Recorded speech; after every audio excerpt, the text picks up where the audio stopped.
11তম দিনে গড়ালো চলমান Iran Israel সংঘাত। পরমাণু স্থাপনায় যুক্তরাষ্ট্রের হামলার পর সোমবার সকাল থেকে ফের ইসরায়েলে হামলা শুরু করেছে তেহরান। আইডিএফ জানায় মধ্য ইসরায়েলে ব্যালিস্টিক ক্ষেপণাস্ত্র ছোড়ে ইরান, তবে সেটি আঘাত হানার আগেই অকার্যকর করা হয়েছে বলেও জানায় বাহিনীটি।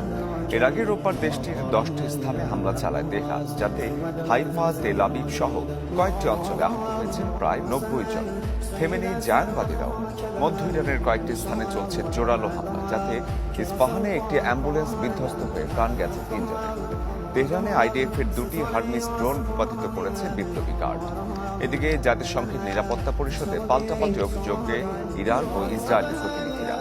মধ্যপ্রাচ্যে অবিলম্বে যুদ্ধবিরতি কার্যকরে প্রস্তাব দেয় রাশিয়া, চীন এবং পাকিস্তান। রাশিয়ার প্রেসিডেন্ট ভ্লাদিমির পুতিনের সাথে বৈঠক করতে মস্কোতে পৌঁছেছেন ইরানের পররাষ্ট্রমন্ত্রী। তিনি জানান, মার্কিন হামলার পর আরও তাৎপর্যপূর্ণ হতে যাচ্ছে এই বৈঠক।